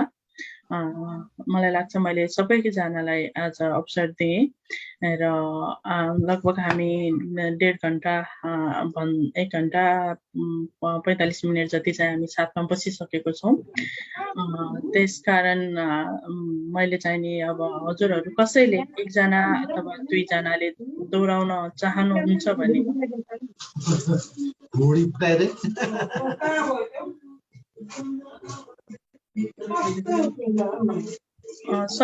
सर्वधन राईजी, हजुरले हामीलाई सुन्दै हुनुहुन्छ?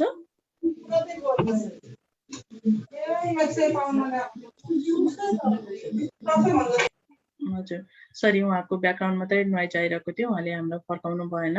र अन्त्यमा कसैले दोहोऱ्याउन चाहनुहुन्छ भने एउटा र मोस्टली दुईटा हामी लिएर आजको कार्यक्रमलाई समापन गर्नेछौँ। कसैले चाहनुहुन्छ भने म एउटा गजल भनौँ कि? हुन्छ, बासुश्वर उर्मिलाजीले नि भन्नुभयो, रमेश सरले नि भन्नुभयो, हामी कसलाई लिउँ? बासुश्वरकै सुन्नु, उहाँको छन्दमा आउँछ, छन्दको मिठो हुन्छ उहाँकै। रमेशजीको रमेशजीको झन् मिठो छ, उहाँकै सुन्नु। रमेशजीको एउटा सुनौ, हजुर, अनि उर्मिलाजीको एउटा सुनौ। मेरो त छन्द भन्नु हो, होइन छन्दमा त म लेख्दिनँ, समय र भने सुनाउँदा, नत्र सुन्न मजा आइरहेछ आज चाहिँ। हजुर, हुन्छ रमेश, सुन्न मजा आइरहेछ।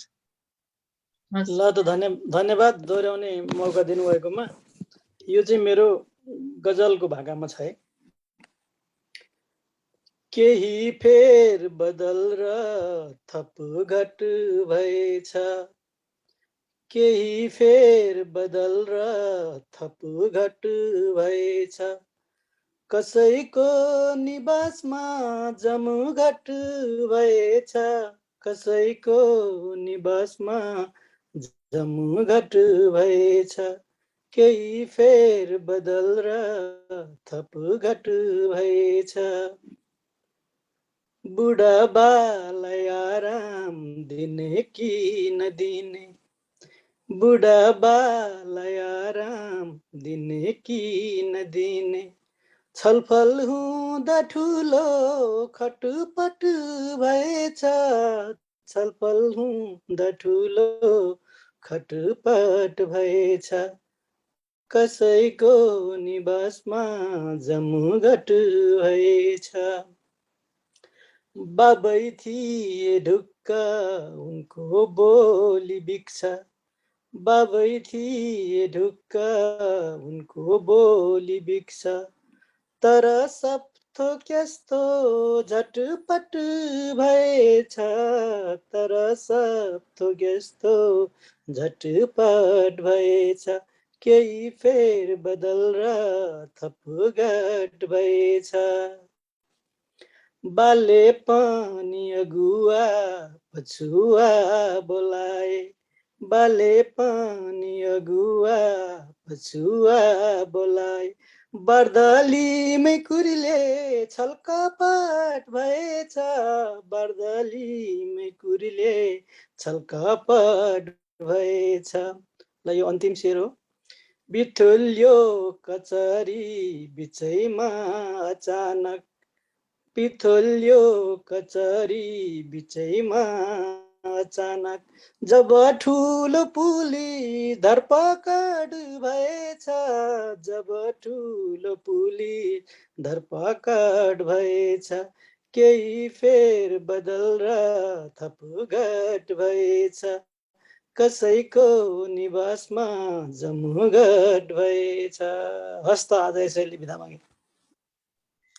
साँच्चै भन्नुपर्दा मैले हाम्रो रमेश सरको गायन मिस गरिरहेको थिएँ र हजुरको आमाको कुरा सुन्दाखेरि मैले हजुरलाई रिक्वेस्ट गर्न अलिकति गाह्रो लागिरहेको थियो, तर पनि धेरै दिनदेखि मिस भएको कुरा हजुरले आज सुनाइदिनु भयो, धेरै धन्यवाद हजुरलाई।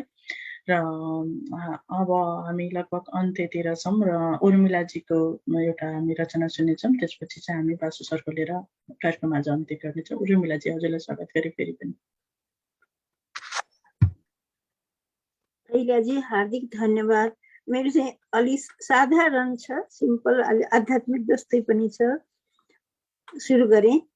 आँखा भएर मात्र के गर्नु, आँखा भएर मात्र के गर्नु जब ज्ञानको दृष्टि खुल्दैन भने, आँखा भएर मात्र के गर्नु जब ज्ञानको दृष्टि खुल्दैन भने, कान भएर मात्र के गर्नु जब मृदु सन्देश सुन्दैन भने, नाक भएर मात्र के गर्नु सुगन्ध पान गर्न सक्दैन भने, कान भएर मात्र के गर्नु जब मृदु सन्देश सुन्दैन भने, नाक भएर मात्र के गर्नु सुगन्ध पान गर्न सक्दैन भने, जिब्रो भएर मात्र पनि के गर्नु, जिब्रो भएर मात्र पनि के गर्नु जसले साहित्य रसपान गर्दैन भने, जिब्रो भएर मात्र पनि के गर्नु जसले साहित्य रसपान गर्दै भने, अनि जीवन पाएर मात्र के गर्नु, अनि जीवन पाएर मात्र के गर्नु जसले जीवनको महत्त्व बुझ्दैन भने, अनि जीवन पाएर मात्र के गर्नु जसले जीवनको महत्त्व बुझ्दैन भने, यहाँ जिएर मात्र के गर्नु, यहाँ जिएर मात्र के गर्नु जब जिउनुको कुनै सार छैन भने, यहाँ जिएर मात्र के गर्नु जब जिउनुको कुनै सार छैन भने, मानव अवतार पाएर मात्र के गर्नु, मानव अवतार पाएर मात्र के गर्नु यदि मानवताको अर्थ नै बुझ्दैन भने, मानव अवतार पाएर मात्र के गर्नु यदि मानवताको अर्थ बुझ्दैन भने। हस्, हार्दिक धन्यवाद अहिल्याजीलाई, धेरै धेरै धन्यवाद। धेरै धेरै धन्यवाद उर्मिला पन्तज्यू, हजुरले यति मिठो कविता फेरि सुनाइदिनु भयो। हजुरलाई अर्को कार्यक्रममा पनि हजुरलाई स्वागत गर्न पाऊँ। यति सञ्चालिका ज्यूको पनि सुन्नु पर्यो। अहिल्याजीको सुन्नुपर्छ नि त पहिला। हजुर, त्यो त अन्याय भइहाल्यो नि, हजुरको सुन्न पाएन भने। अब विसर्जन भन्दा पहिला अहिल्याजीको सुन्नुपर्छ। ल ठिक छ, म सरको त सुन्ने नै भइहाल्यो। अनि त्यो विसर्जन भन्दा पहिला अहिल्याजीको चाहिँ अस्ति पनि सुनाउनु भएन, आज चाहिँ सुनाउनुहोस्। अहिल्याजीको सुनौँ न अब। ए म हुन्छ भन्दै सुनौँ न अब। हुन्छ, मेरो एउटा कविता छ। मैले हाम्रो संस्थाका संस्थापकज्यूको अनुमति मागे र सबैजनासित अनुमति माग्दै म मेरो एउटा कविता सुनाउँदैछु। कविता बन्यो कि बनेन थाहा छैन, कसैले एउटा कुरा भन्नुभएको थियो, मलाई साह्रै मनमा पर्यो र मैले सरसर लेखेँ। यसलाई कविता भन्दा पनि विवरण, विवरण भन्दा पनि जानकारी, जानकारी भन्दा पनि लास्टमा कविता भनेर चाहिँ सुनाउँदैछु मैले। मेरो कविताको शीर्षक छ गजब मान्छे। यो परिवर्तनको भेलले सुल्टो उल्टो के बगाए कुनी, यो परिवर्तनको भेलले सुल्टो उल्टो के बगाए कुनी, खै क्या गजब छ मान्छे। पहिला घरभित्र खान्थ्यो, शौच गर्न बाहिर जान्थ्यो, अहिले बाहिर खान्छ, शौचालय गर्न भित्र आउँछ। क्या गजब छ मान्छे। पहिला घर बाहिर मान्छे तैनात बस्थे, कुनै जनावर भित्र नपसुन् भनी, अहिले कुकुरलाई तैनात राख्छ, कोही मान्छे भित्र नपसुन् भनी। निर्जीव लासलाई छुँदैन कोही पनि, सजीव वस्तु सजीव जन्तु काटेर खान्छ। यो कस्तो परिवर्तन हो समाजको, बुझ्नै कठिन छ। मन्दिर, गुम्बा, मस्जिद अनि अचम्मको छ जहाँ गरिब बाहिर बसेर भिख माग्छ, धनी भित्र बसेर माग्छ। विवाह आदि खुसीमा मान्छे अगाडि नाच्दै जान्छन्, पछाडि हिँड्छन् दुःखमा, तब त दुःखमा पछाडि बढ्छ मान्छे। मैनबत्ती बालेर मरेकालाई सम्झन्छन्, मैनबत्ती निभाएर जन्मदिन मनाउँछन्। क्या गजब छ मान्छे। घरमा गीता, कुरान, बाइबल सँगै राख्छन्, सडकमा यसैको लागि आन्दोलन गर्छन्। क्या गजब छ मान्छे। मिठा कुरा गर्छन् सधैँ झुटाहरू, तब त मिठाईमा किरा पर्छ, कसैले देखेका छैनन् नुनमा किरा परेको। राम्रो मार्गमा हिँड्नेलाई सधैँ दुःख भोग्छन्, तब त रक्सी बेच्न कहीँ जाँदैनन्, दुध बेच्न घर घर पुग्छन्। सोध्छन् सबै कति पानी मिसाइस दुधमा भनी, अचम्मको कुरा रक्सीमा पानी थपी थपी पिउँछन्। क्या गजब छ मान्छे। जनावर भन्यो भने रिसले मुरमुरिन्छ, शेर भन्यो भने पौरखी ठान्छ। बुझ्दिन म, खै शेरलाई बुझ्दैन कि क्या हो, शेर पनि एक जनावर भनी। क्या गजब छ मान्छे। बुझ्दैन कि क्या हो, शेर पनि एक जनावर भनी। क्या गजब छ मान्छे। हजुर, धन्यवाद। सलाम छ अहिला बहिनी, गजबको मान्छे। एकदमै यस्तो आत्मा नै विभोर भयो। कस्तो राम्रो कविता, हार्दिक हार्दिक बधाई, आभार। ओहो असाध्यै राम्रो कविता।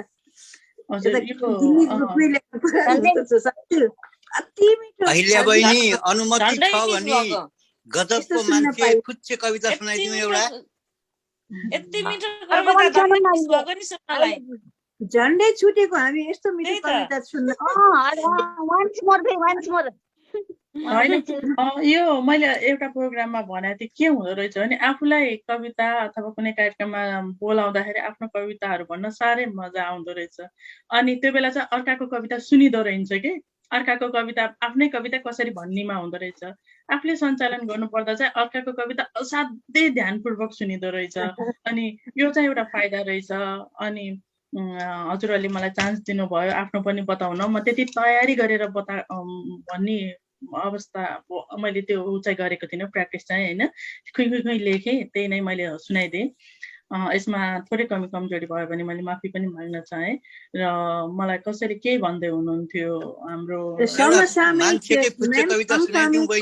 हाम्रो दिपक सरले भन्दै हुनुहुन्थ्यो बासु सर के छ समयको, र उहाँलाई छोटो कविताको लागि अनुरोध गरिहाल्नु। मान्छेकै बारेमा है यो पनि। मान्छे जस्तो बैगुनी मात्र देखेँ मैले, कतै कुनै गुनी कथम कदाचित तिमीले देखिहाल्यौ भेटिहाल्यौ भने मलाई चिनाइदिनु ल, किनकि मैले भेट्नै सकेको छैन भेउ नपाएर।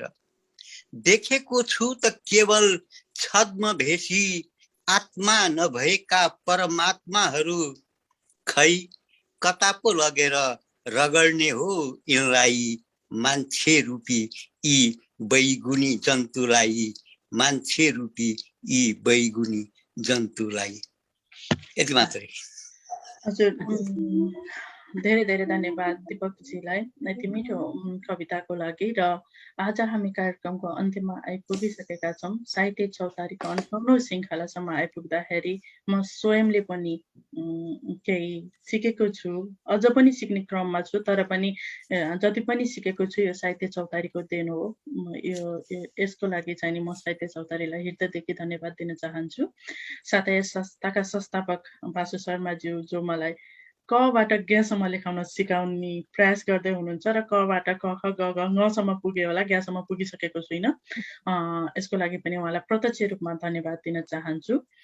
यति भन्दै आजको यस कार्यक्रममा सञ्चालिका अहिल्या कुँवरको आज यो 58औं श्रृङ्खला सकिएको हजुरहरूलाई भन्न चाहन्छु र हजुरहरूसँग बिदा लिन्छु।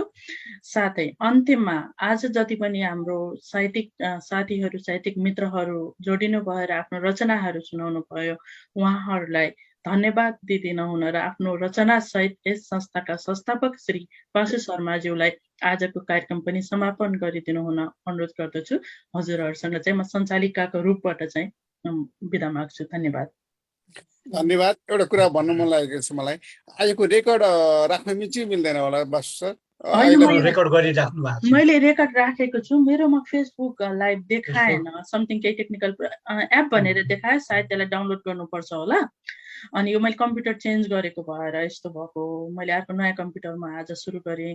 अनि यो चाहिँ म रेकर्डलाई चाहिँ नि फेसबुकमा अथवा हजुरहरूलाई प्रोभाइड गर्छु। हस्, धन्यवाद। ल बासु सर हजुर जाओस्। धन्यवाद। हजुर धन्यवाद, धेरै धेरै धेरै धन्यवाद। अब धन्यवाद भन्दा अर्को शब्द के छ र, अब यहाँ सहभागी हुनुभयो, यति मिठा आज कविता सुनाउनु भन्दा नि सुन्न साह्रै मजा आइरहेको छ। विभिन्न आयामको, विभिन्न उचाइको, विभिन्न धाराको, यो बडो विभिन्न पक्षको कविताहरू, काव्यहरू बडो मजासँग चाहिँ सुन्न पाइएको छ। यहाँहरूलाई हार्दिक हार्दिक हार्दिक धन्यवाद। र अब यो 58औं श्रृङ्खलासम्म आइपुग्दा एकपछि अर्को नयाँ जोसहरू आउन थालेको छ, साथीहरू जोडिन थाल्नु भएको छ। फेरि पनि धन्यवाद दिँदै अर्को श्रृङ्खलामा यहाँहरूलाई यहाँसँग प्रत्यक्ष भेटघाट गर्ने आशा राख्छु र कार्यक्रम चाहिँ अब समापन भएको यहीँ म घोषणा गर्छु र घोषणा गर्दै यो अब मैले अन्तिम एउटा कविता नभनौँ आज भन्ने लागेको छु र नयाँ पनि खास केही छैन तर यहाँहरूले मित्रहरूले एउटा चाहिँ सुनाउनु भन्नुभएको हुनाले म सुनाउँछु र यो कविता लेखेको ठ्याक्कै 2.5 वर्ष भएछ। यो कविता हिजो मलाई अचानक याद आयो। हिजोको दिन 2.5 वर्ष अगाडि मेरो नाति जन्मेको थियो। ऊ जन्मेको दिन मैले यो कविता उसका लागि लेखेको थिएँ र त्यो चाहिँ नै दिन याद आयो किनभने हिजो अब भर्खरै उसैसँग खेल्छु म उसैसँग चाहिँ रमाउँछु धेरै जसो समय। हिजो उसैलाई लिएर अब आउँदो सेप्टेम्बरदेखिको लागि भनेर स्कुल हेर्न उसलाई नै लिएर स्कुल जाने बेला भइसकेको छ। उसको चञ्चलता विषय गएपछि हो हिजो म यो जन्मिँदा खुसी भएर कविता लेखेको थिएँ। आज यसका लागि स्कुल हेर्न चाहिँ म जाँदैछु भन्दा स्कुलमा घुम्यो अनि यो कविता याद आयो। यो कविता मेरो यो नयाँ प्रकाशित कविता सङ्ग्रह फेरि थेम्सकै किनारा कोसीकै सम्झना भन्ने कविता सङ्ग्रहमा सङ्ग्रहित छ र धेरै साथीहरूले त सुनि पनि सक्नुभएको होला। र यो फेरि थेम्सकै किनारा कोसीकै सम्झना चाहिँ यहाँ बेलायत बस्न थालेपछिको मेरो दोस्रो कविता सङ्ग्रह हो। सन् 2014 मा थेम्सको किनारामा कोसीको सम्झना शीर्षकको त्यो टाइटलको कविता सङ्ग्रह निस्किएको थियो र अहिले झन्डै 7 वर्षपछि फेरि त्यही सेरोफेरो भित्र फेरि थेम्सकै किनारा कोसीकै सम्झना अर्को कविता सङ्ग्रह निस्केको छ र यो सँगसँगै एउटा यो मुक्तक सङ्ग्रह दुईटै सँगै निस्क्यो। यो मुक्तक सङ्ग्रह चाहिँ स्वाभिमान दुख्दैछ अझै भन्ने मुक्तक सङ्ग्रह पनि निस्किएको छ र निस्किन चैतमा निस्केको 2077 सालको इस्वी सम्बतको हिसाबले त यही साल निस्केको हो र विक्रम सम्बतको हिसाबले गत साल निस्केको। निस्किन्छ काठमाडौँमा प्रकाशित भइसकेको थियो, हात परेको थिएन। हाम्रो रमेशजीले भन्नुभयो भर्खरैमा आए फर्केर भनेर। उहाँले केही 1-2 कपी मलाई ल्याइदिनुहोस् न मिल्छ भन्ने भन्दाखेरि ल्याइदिनु हो। रमेशजी धेरै धेरै धन्यवाद। यो हात परेको छ, हिजो मात्रै हात परेको हो। हजुरलाई हार्दिक बधाई बधाई त्यसको लागि हाम्रो तर्फबाट। अनि अब त्यहीबाट म 2.5 वर्ष अगाडि लेखेको कविता हिजो सम्झना आयो र फेरि अब त्यसैलाई म वाचन गर्दैछु यहाँ सङ्ग्रहित। र सधैँ अब धेरै जसो साथीहरू अलिकति राजनीतिक चेतको कविता चाहिँ धेरै लेख्छ वासु शर्माले भन्ने पनि धेरैमा परेको छ। प्रायः जसो त्यस्तो पनि हुने गरेको छ। कविताहरू धेरै जसो अब नेपालभित्रको व्यतिथिहरूले चिमोट छ, चिमोट्दाखेरि लेख्न सकिन्छ। तर यो त्योभन्दा भिन्न एउटा स्वादको एउटा वात्सल्यको कविता हो। एउटा आफ्नो नाति जन्मिँदा प्रफुल्ल मङले लेखेको कविता र त्यही कविता म सुनाउँछु। कविताको शीर्षक छ मनको राजा अद्रित। मेरो नातिको नाम अद्रित हो। मनको राजा अद्रित मेरो काखमा भर्खरै अवतरण भयो। मेरो काखमा भर्खरै अवतरण भएको एकङ्गालो खुसी मलाई सुमसुम्याउँदै आँखाबाट छिरेर मनमा आसीन हुँदा हर्षा पिरेक मेरो मन प्रकाशले जाज्वल्यमान भएको छ र प्रकाशका किरणहरू समाउँदै अनि इन्द्रेणीका रङहरूसँग खेल्दै खुसीका तरङ्गहरू मेरो आकाश, मेरो धरती, मेरो सिङ्गो संसारमा चाहरिरहेका छन् स्वच्छन्द। आज एका बिहानै एक हुल परेवाहरू मेरो आँगनमा उत्रिएर नाच्न थाले। आज एका बिहानै एक हुल परेवाहरू मेरो आँगनमा उत्रिएर नाच्न थाले। मलाई खबर दिँदै एउटा खुसीको खबर, कोही आउँदै गरेको खबर। मेरो मनको चोटा कोठामा दलान आँगनमा परेड खेल्ने सपनाहरू, वात्सल्यको आनन्दमा डुबाइदिने विपनाहरू, व्यग्रतापूर्वक उल्लासपूर्ण प्रतीक्षामा घामका किरणहरूसँगै म पुलकित भइरहेथे दिनभर नवागन्तुक बाटो हेरेर।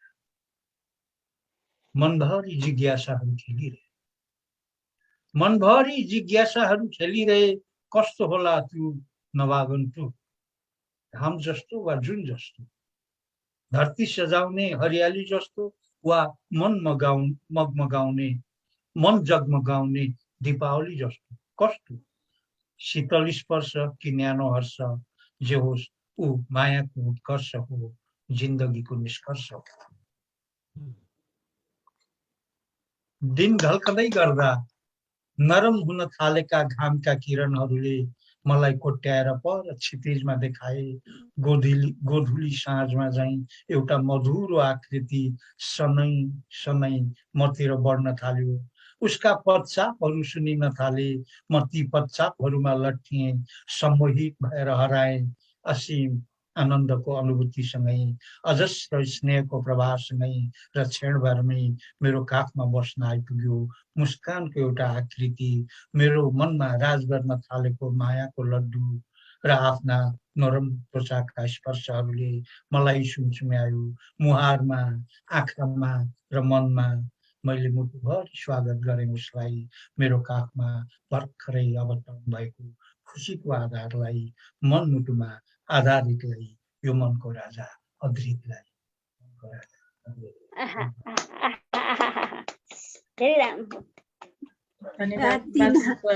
नातिनातिलाई खेलाउन पाउँदाखेरि कति आनन्द हुन्छ भन्ने कुरा अनुभव साह्रै ठुलो हो।